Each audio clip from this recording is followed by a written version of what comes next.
الرحمن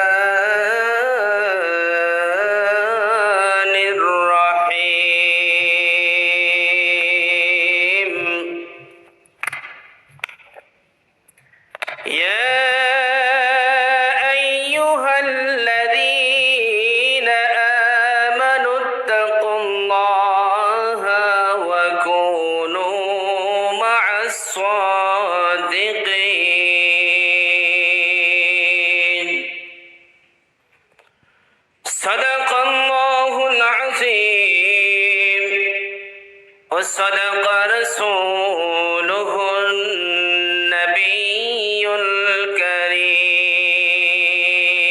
الكريم نحن على ذلك من الشاهدين والشاكرين والحمد لله رب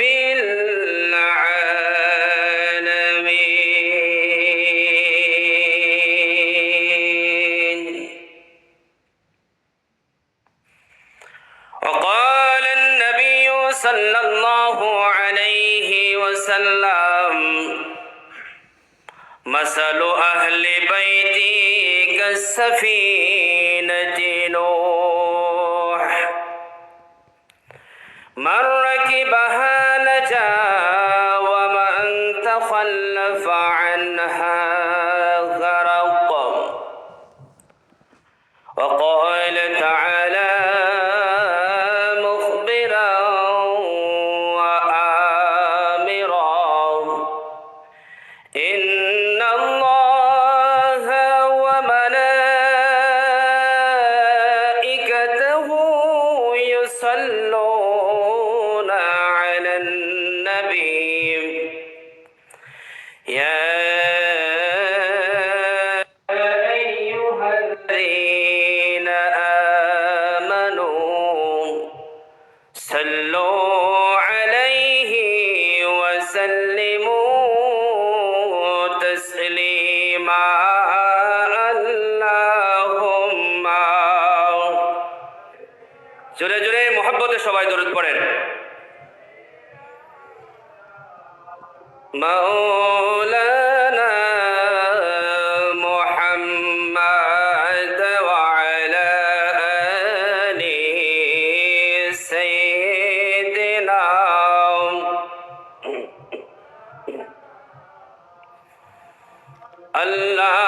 اللهم صل على سيدنا مولانا محمد وعلى آله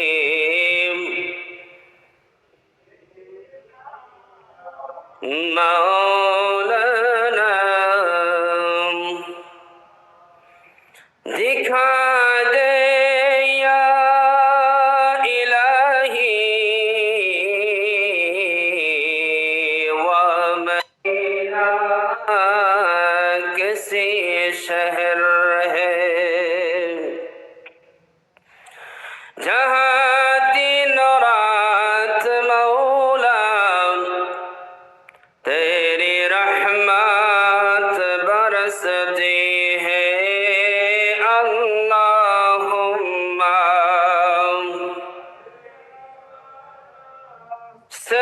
सय्यिदना मौलाना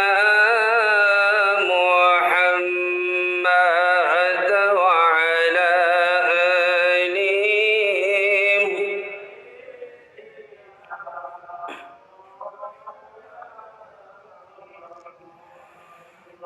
और या छौरे ओ झंडिर हवा और या छौरे मदीना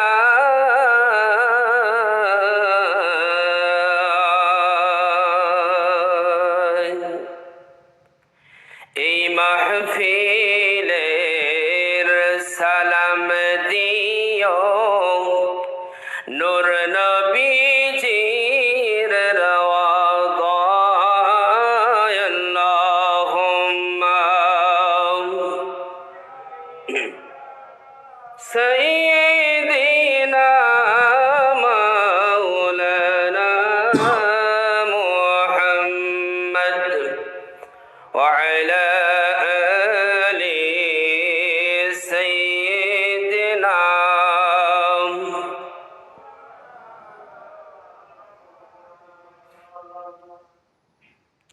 আল্লাহ পাক রব্বুল আলামিনের শুকরিয়া আদায় করি। আজকে আল্লাহ পাক রব্বুল আলামিন আমাদেরকে আল্লাহ পাক রব্বুল আলামিনের অশেষ রহমত এবং দয়া দিয়ে এই মুবারক ইসালে সওয়াব মাহফিলে আল্লাহ পাক রব্বুল আলামিন আমাদেরকে আসার এবং সম্মানিত উলামায়ে কেরাম ইতিপূর্বে আমাদের সামনে মুহাদ্দিসিনে কেরাম, উস্তাদুল উলামা, শাইখুল হাদিসগণ এবং আসামের বিখ্যাত উলামায়ে কেরামগণ সহ বিশেষ করে সুদূর রামপুর থেকে, উত্তরপ্রদেশ থেকে আমাদের আজকের এই মাহফিলের যিনি প্রধান অতিথি সহ সমস্ত উলামায়ে কেরামগণের কাছ থেকে দোয়া নেওয়ার মতো আল্লাহ পাক আমাদেরকে তৌফিক দান করেছেন, যার কারণে এই সমস্ত রুহানি মজলিসে ইসালে সওয়াব মাহফিলে দোয়া নেওয়ার বিষয় আমাদের ভাগ্যের বিষয় হইতেছে আমরা এই সমস্ত মাহফিল থেকে কি করতে পারি, আমরা দোয়া নিতে পারি। আল্লাহ পাক রব্বুল আলামিন আমাদেরকে অতীব দয়া মেহেরবানি করে আমাদেরকে হাজিরি দেওয়ার তৌফিক দান করেছেন, যার কারণে আবারও শুকরিয়া আদায় করি, বলে আলহামদুলিল্লাহ। সবাই বলেন জোরে সোরে আলহামদুলিল্লাহ। আল্লাহ পাক রব্বুল আলামিনের বান্দা যখন আল্লাহ পাকের রহমত এবং নিয়ামত পেয়ে যখন আল্লাহ বান্দাগণ যখন শুকরিয়া আদায় করেন, আল্লাহ পাক রব্বুল আলামিন ওনার বান্দাদেরকে আরো বেশি এই সমস্ত নিয়ামত রাজি দান করেন, যেই নিয়ামত পেয়ে বান্দা শুকরিয়া আদায় করলো, বলি আলহামদুলিল্লাহ। শেষ রাত্র হইতেছে, আল্লাহওয়ালা যারা, আল্লাহর প্রিয় মাহবুব বান্দা যারা, তাদের জন্য ইবাদত করার সুবর্ণ সুযোগ। শেষ রাত্রটা কি? রাত্র প্রায় 1:45 বাজে। আমরা এতক্ষণ পর্যন্ত এই জায়গার ভিতরে বসা, আল্লাহ পাক রব্বুল আলামিন দেখতেছেন প্রত্যেকের মনের অবস্থা। আল্লাহ পাক মনের অবস্থা দেখেন কিনা? মানুষের অন্তর কহনে তার মনের মধ্যে কি আছে কেউ যদি জানে না, জানেন একমাত্র আল্লাহ পাক রব্বুল আলামিন। আমরা এই জায়গার মধ্যে কেন আসলাম? শিরনি খাওয়ার নিয়তে নাকি দোয়া নেওয়ার নিয়তে? কোন কারণে এই মজলিসের মধ্যে আমরা উপস্থিত হলাম? দুনিয়ার কেউ যদি না জানে, জানেন একমাত্র কে? বলুন তো, কে জানেন? জোরে বলি আল্লাহ। কে জানেন? আল্লাহ জানেন। দুনিয়ার জমিন থেকে বান্দা যখন আল্লাহ পাক রব্বুল আলামিনের শুকরিয়া আদায় করে আলহামদুলিল্লাহ, আল্লাহু আকবার, সুবহানাল্লাহ বলেন, বান্দার শুকরিয়া আদায় করার সাথে সাথে আল্লাহ পাক রব্বুল আলামিন ওই বান্দার নামে জান্নাতের মধ্যে একটি খেজুর গাছ রোপণ করে দেন। আল্লাহ পাক রব্বুল আলামিন আমাদেরকে যেন আল্লাহর শুকরগুজার বান্দাদের দফতরে শামিল করে দেন, বলি আমিন। জোরে বলেন আমিন। আমরা কি আল্লাহর শুকরগুজার বান্দা হইতে চাই নাকি না শুকরগুজার বান্দা হইতে চাই? আমরা সদা সর্বদা আল্লাহ পাক রব্বুল আলামিনের আমরা শুকরিয়া আদায় করনেওয়ালা বান্দা হিসাবে থাকতে চাই, বলি ইনশাআল্লাহ। प्यारे नबी जी, दो जहानेर सरदार अहमद मुजतबा मुहम्मद मुस्तफा सल्लल्लाहु अलैहि वसल्लम আল্লাহর শুকরিয়া আদায় করলেন। আল্লাহ পাক রব্বুল আলামিন আল্লাহর নবীকে এই সমস্ত উম্মত দান করলেন যারা নাকি বিপদের সময় আল্লাহর শুকরিয়া আদায় করে, আর যারা আনন্দের সময় আল্লাহর প্রশংসা তারা বলে না সুবহানাল্লাহ। বান্দা নবীজি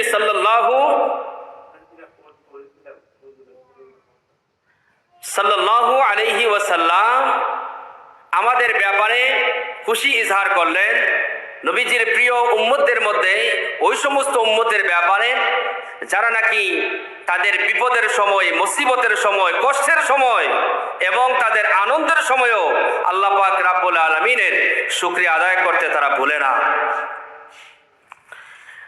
আমরা আমাদের নিকট আত্মীয় সহ কোনো বিপদ আপদে কেউ যদি মারা যায়ও আমরা আল্লাহ পাক রব্বুল আলামিনের শুকরিয়া আদায় করি।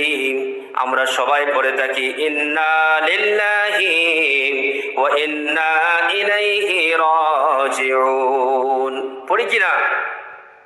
আমরা সবাই আল্লাহ পাক রব্বুল আলামিনের সৃষ্টি, আল্লাহ পাক রব্বুল আলামিনের হুকুমে, পুনরায় আল্লাহ পাক রব্বুল আলামিনের হুকুমে আমাদেরকে আল্লাহর হুকুম মেনে আমাদেরকে প্রত্যাবর্তন করতে হবে, আমাদেরকে রুজু হইতে হবে। সবাই, কেউ কি থাকতে পারবো? কেউ দুনিয়াতে থাকতে পারবো না। এই দুনিয়ার জমিন আমাদের জন্য ক্ষণস্থায়ী, অল্প কিছুদিনের জন্য আমরা মেহমান হিসাবে দুনিয়ার জমিনের মধ্যে আসলাম। আমাদের এই ক্ষণস্থায়ী জীবন আমাদের শেষ হয়ে যাবে। এভাবে হইলে তো ওয়াজ করা যাইত না। বাচ্চা কার